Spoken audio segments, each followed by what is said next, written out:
Hello, good morning po sa ating lahat. Have a blessed morning po sa ating lahat ngayong araw. Sa umagang ito, tayo po ay magpatuloy sa ating pagbabasa ng ating Bible. We are now in the book of Matthew. Nandito pa rin tayo sa book of Matthew, chapter 5, verse 31. Sabi niya dito, verse 31, which it talks about divorce. So, pag-aralan po natin ang sinasabi ng Biblia tungkol sa divorce. Sabi niya dito, "It has been said, anyone who divorces his wife must give her certificate of divorce. But I tell you that anyone who divorces his wife, except for marital unfaithfulness, causes her to become an adulteress, and anyone who marries the divorced woman commits adultery." Yun po ang sabi niya dito sa Matthew. Pero pag-aralan po natin ito kasi it's very common po ito na pag-uusapan. As Christian po, kung karapat dapat ba tayo, kung acceptable ba sa ating mga Kristiyano ang divorce. So let us read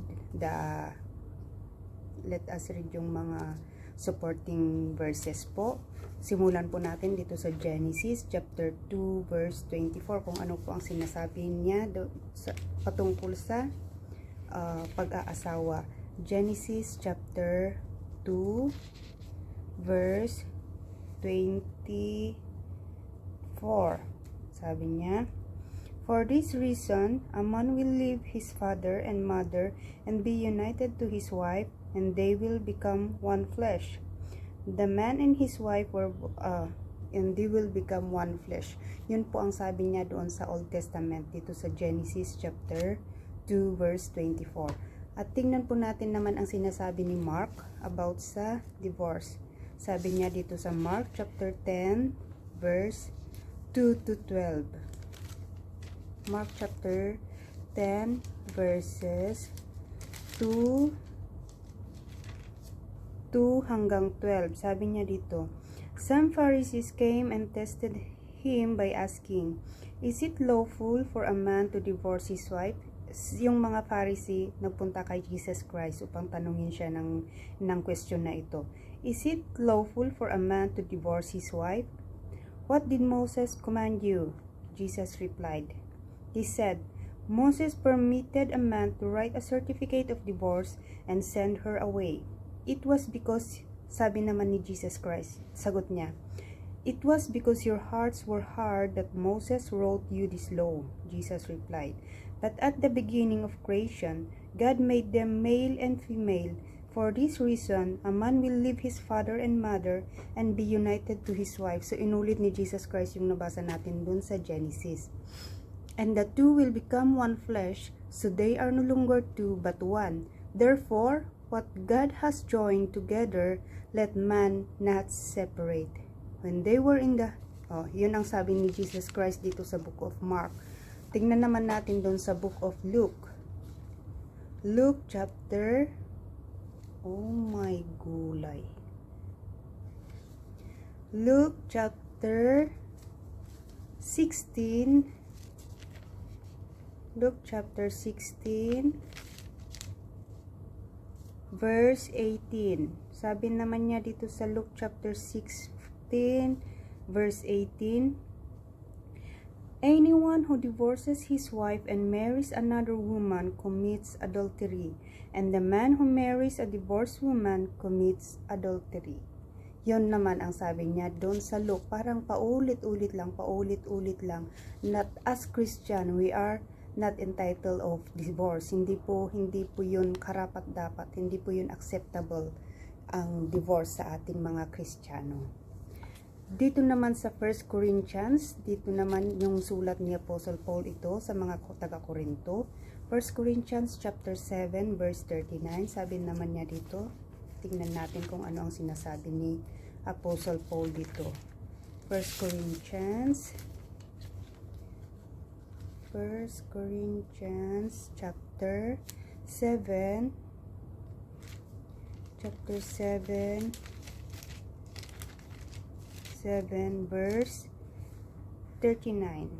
verse 39.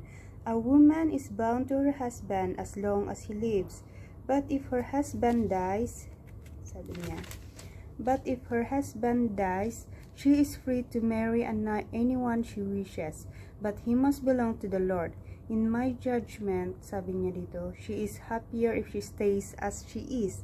And I think that I too have the Spirit of God. Yun ang sabi ni Apostle Paul. Kasi alam naman natin si Apostle Paul, hindi siya nag-asawa.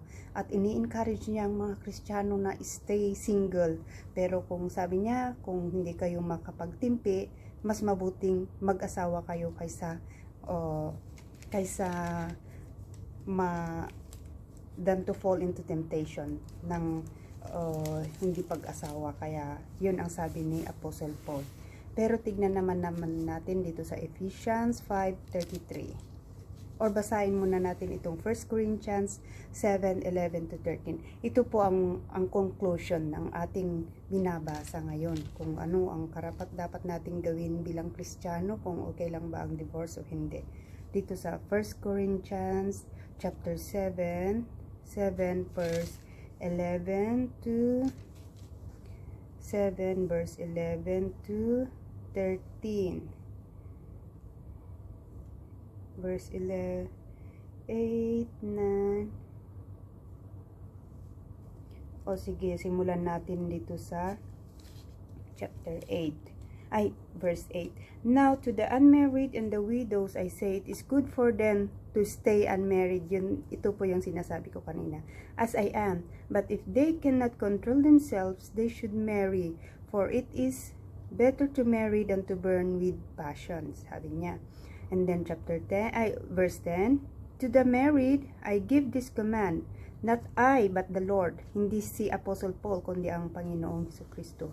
A wife must not separate from her husband, but if she does, she must remain unmarried, or else be reconciled to her husband, and a husband must not divorce his wife. Yun po. Kaya't kapag nabound na po tayo sa isang marriage, wala na po yung back out, wala na po yung hindi na pwedeng tibagin. Tuloy-tuloy na po yan forever and ever. To the rest I say this, sabi niya, I not the Lord. Sa akin nanggaling, parang parang advice niya. Sa kanya nanggaling kay Apostle Paul. If any brother has a wife who is not a believer and she is willing to live with him, he must not divorce her. And if a woman has a husband who is not a believer and he is willing to live with her, she must not divorce him.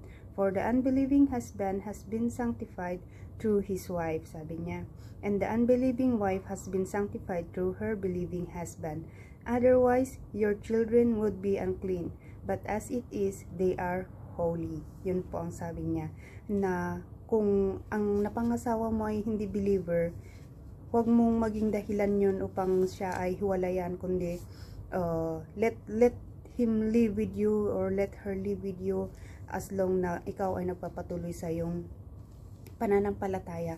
Dahil sa pamamagitan mo, ang iyong family ay already clean. Sa pamamagitan mo, your family is being saved. Kaya huwag po tayong mag-alala, huwag po tayong mawalan ng pag-asa kung ang ating mga husband ay unbelieving, yung ating mga asawang babae ay unbeliever. Nandyan ka po na mag-ilaw sa kanila. Kaya yan po ang sinasabi naman ni Apostle Paul tungkol sa divorce dito sa 1 Corinthians. Tapos, puntahan po natin sa Ephesians. Tingnan po natin ano naman ang sinasabi sa Ephesians tungkol sa divorce. Ephesians chapter 5. Ganito po tayo magbasa ng Biblia kasi mas maganda pa rin po yung buklatin natin ang Biblia at hindi yung naka-ano na lang tayo dun sa Bible sa phone natin. Mas maganda po ito. There is power in reading the book, the Bible. Ephesians chapter 5 verse 33. 5 verse 33. However, each one of you also must love his wife as he loves himself, and the wife must respect her husband. Yun po ang sinasabi naman niya sa Ephesians, na kailangan nating mahalin ang ating mga asawa. Kayong mga lalaki, kailangan yung mahalin ang inyong mga asawang, inyong mga wife. At ang mga wife, you have to submit to your husband and respect. Yun po ang sinasabi dito sa banal na salita. At punta naman kaya balik tayo sa Matthew. Balik naman tayo sa Matthew chapter 19. Matthew chapter 19 verse 6 to 7. Yan, mag-Bible reading tayo para maintindihan natin, hindi yung law of this world ang ating sinusunod, kundi yung nasa banal na salita. Matthew chapter 19 Matthew chapter 19. Sorry, malaliit kasi itong Bible natin. Matthew chapter 19 verses 6 to 7. Sabi niya, Matthew chapter 19 verses 6 to 7.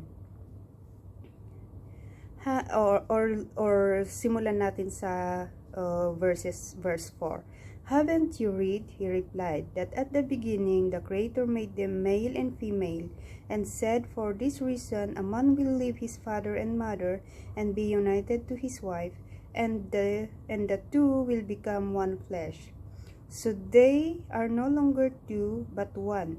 Therefore, what God has joined together, let man not separate. Sabi niya.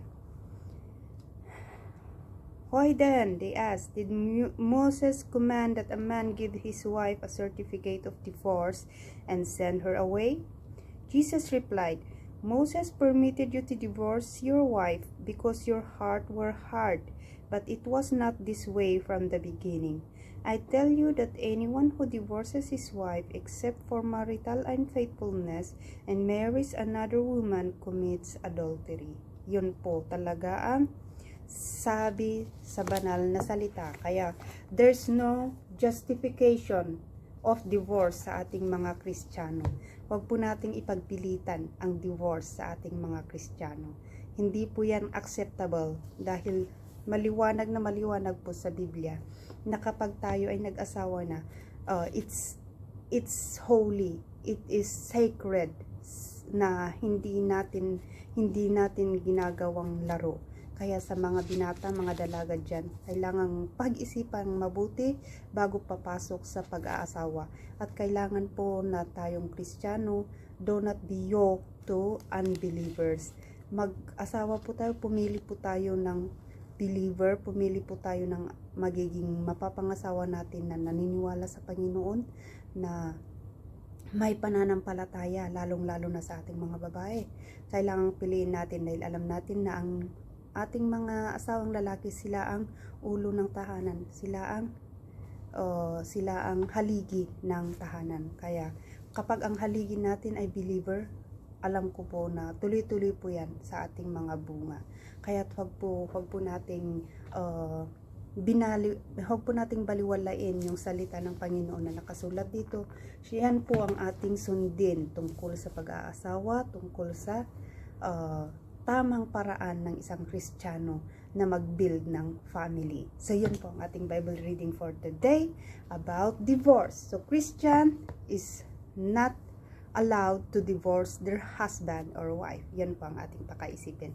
Bye-bye po. See you again on our next Bible